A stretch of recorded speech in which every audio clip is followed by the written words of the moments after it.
తిరువని అనే ఒక చిన్న గ్రామం ఉంది. ఆ గ్రామంలో సింగయ్య అనే ఒక దొంగ ఉండేవాడు. అతను అందరిలాగా కాకుండా చాలా తెలివైనవాడు. ఎంత తెలివైనవాడు అంటే దొంగల దగ్గరే దొంగతనం చేసే అంత.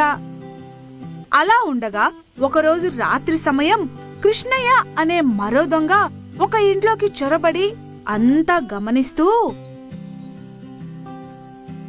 అబ్బా, వీళ్ళ దగ్గర ఎంత డబ్బుందో అర్థమవుతోంది. ఇంట్లో చూడు, బంగారు కుర్చీ, బంగారు ఉయ్యాల. వామ్మో వామ్మో, చూస్తుంటేనే కళ్ళు చెదిరిపోతున్నాయి అనుకుని అక్కడున్న డబ్బు బంగారం తీసుకొని అలాగే బంగారు కుర్చీ కూడా తీసుకుంటాడు.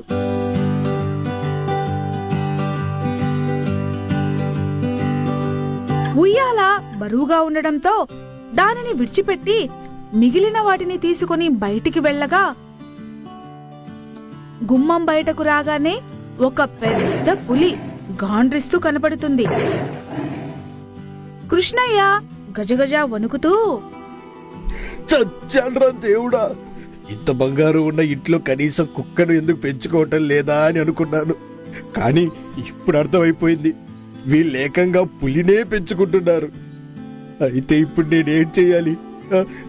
అమ్మో అంటూ భయపడుతూ అక్కడున్న వస్తువులన్నీ పడేసి అక్కడ నుండి పరుగులు తీశాడు.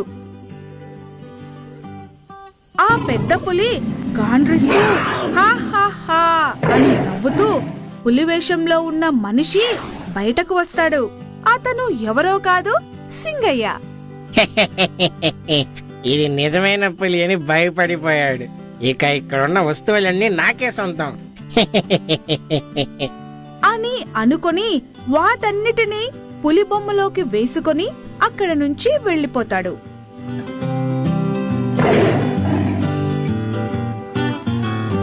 అలా రోజులు గడిచాయి.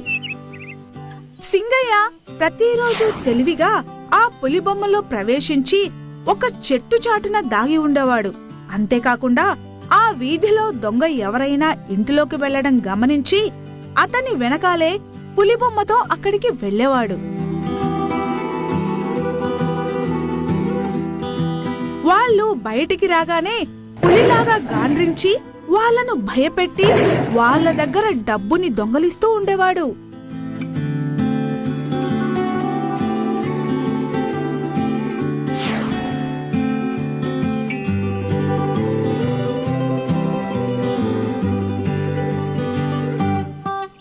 అలా ఉండగా ఒకరోజు కృష్ణయ్య మళ్ళీ ఒక ఇంట్లోకి వెళ్లి దొంగతనం చేసి ఇంటి కిటికీ నుంచి బయటకు అటూ ఇటూ చూస్తాడు.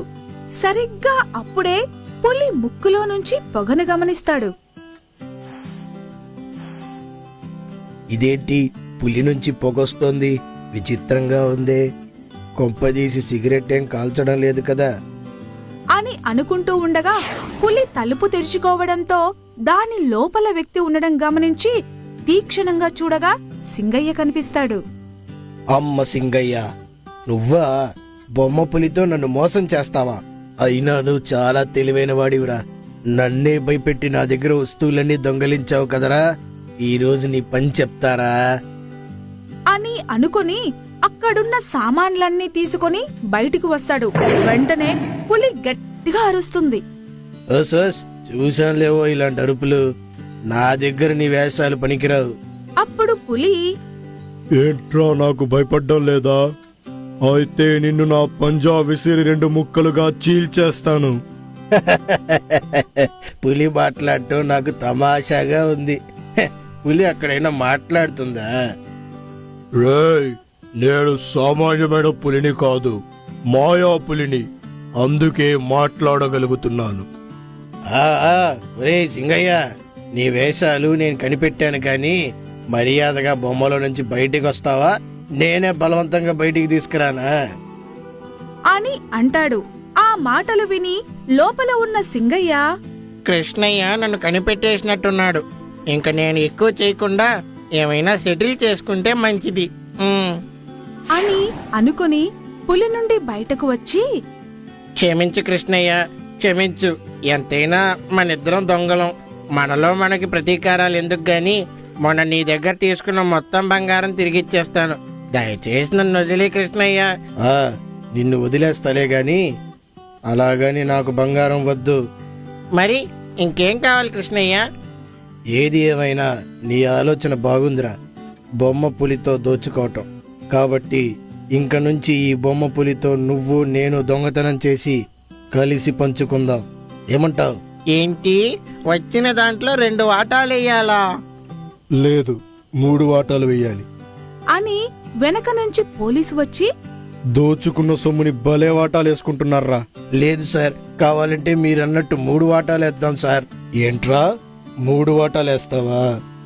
ఎవరి సొమ్ము ఎవరు వాటాలు వేస్తున్నారు? మీకిలా కాదురా, స్టేషన్కి తీసుకెళ్ళి ఇద్దరికి సమానంగా వడ్డిస్తా. పదండ్రా స్టేషన్కి.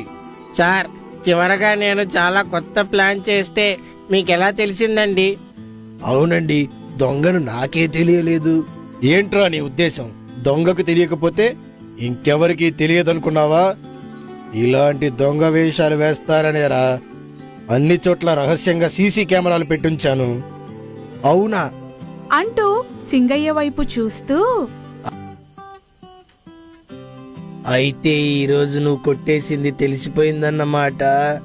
ఈ రోజు కాదు, మొన్న నువ్వు కొట్టేసిన బంగారం కూడా తెలిసిపోయింది. ఎందుకంటే ఆ రోజు నువ్వు కొట్టేసింది ఈ పోలీస్ ఇంట్లోనే. అవునా? అని ఇక చేసేది ఏమీ లేక ఎన్నెన్నో అనుకుంటాం, అన్నీ జరుగుతాయా ఏంటి?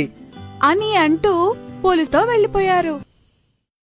దెయ్యం పెళ్లి కూతురు. హరియా అనే గ్రామంలో సోమేష్ అనే వ్యక్తి ఉండేవాడు. వారికి అందమైన కూతురు ఉండేది. అదే గ్రామంలో ఒక దెయ్యాల మాంత్రికుడు కూడా ఉండేవాడు. ఆ మాంత్రికుడు సోమేష్ దగ్గరకు వచ్చి, చూడు సోమేష్, నేను నీ కూతుర్ని ఎంతో ఇష్టపడుతున్నాను. నీ అంగీకారంతో పెళ్లి కూడా చేసుకోవాలనుకుంటున్నాను. ఏమంటావ్? అయ్యా, ఆమె ఇంకా చిన్న పిల్ల, బాగా చదువుకుంటోంది. ఇప్పుడే పెళ్లి గురించి మాకు ఎలాంటి ఆలోచనలు లేవు. అయినా నేను ఒకసారి అమ్మాయిని అడిగి చూస్తాను అని అన్నాడు. ఆ మాటలు చాటుగా వింటున్న అతని కూతురు కవిత వచ్చి, నాన్న, నేను అంతా విన్నాను. ఇప్పుడే నేను పెళ్లి చేసుకోను. అయినా ఈ దయ్యాల మాంత్రికుడితో నా పెళ్లి చేస్తారా? అని కన్నీరు కార్చింది. ఆ మాటలు విన్న ఆ మాంత్రికుడు కోపంగా అక్కడి నుంచి వెళ్లిపోయాడు. ఆ రోజు రాత్రి, ఆ కవిత నన్ను ఎలా పెళ్లి చేసుకోదో నేను చూస్తా. ఊరి మీదకు ఒక దెయ్యాన్ని పంపుతా. అప్పుడు వాళ్ళందరికీ అర్థమవుతుంది అని అనుకుని అర్ధరాత్రి సమయంలో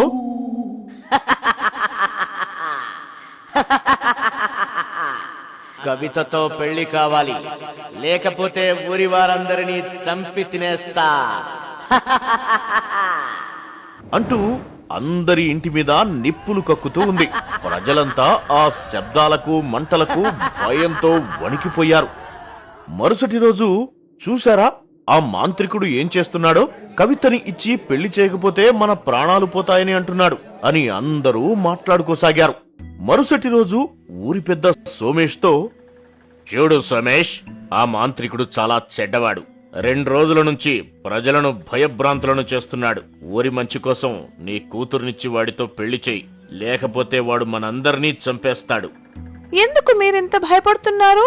వాణ్ణి ఊరు నుంచి తరిమేయండి. చూడమ్మా, వాడు చాలా ప్రమాదకరమైన వ్యక్తి.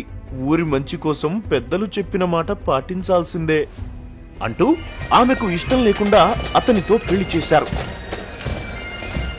ఆ రోజు నుంచి రాత్రులు ఆ దెయ్యం ఇంటి మీదకు రావడం మానేసింది. కొన్ని రోజులు గడిచాయి.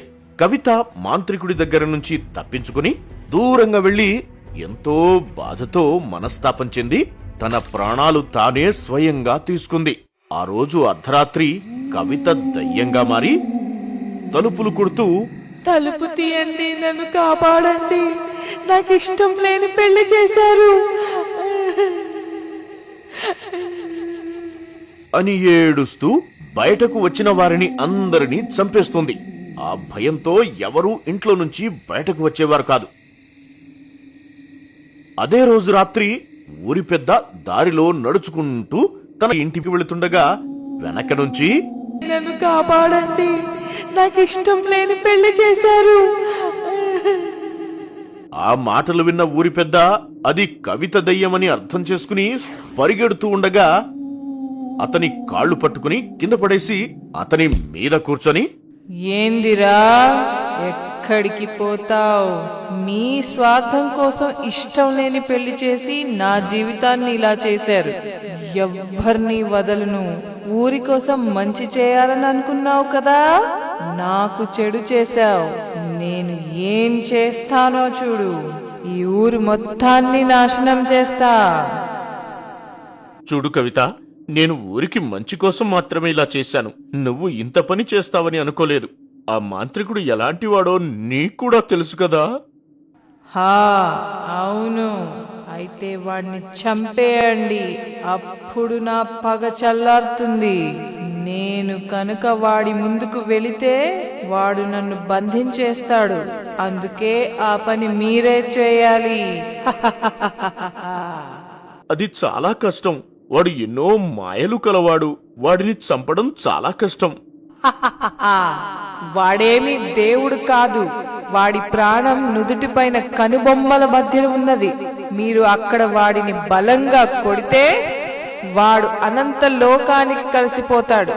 నేను చెప్పినట్టు చేయండి, లేకపోతే నా చేతిలో అందరూ చస్తారు. సరే అమ్మా, నేను ఈరోజు కొందరి ఊరి ప్రజలతో కలిసి ఆ పని చేస్తా అని అనగా ఆ దెయ్యం అతన్ని వదిలేసింది. ఆ రోజు మాంత్రికుడు మంచి నిద్రలో ఉండగా ఊరి పెద్ద మరియు కొందరు కలిసి ఆమె చెప్పినట్టు చేశారు. మాంత్రికుడు అక్కడికక్కడే మరణించాడు. నా పగ ఇప్పటికి చల్లారింది.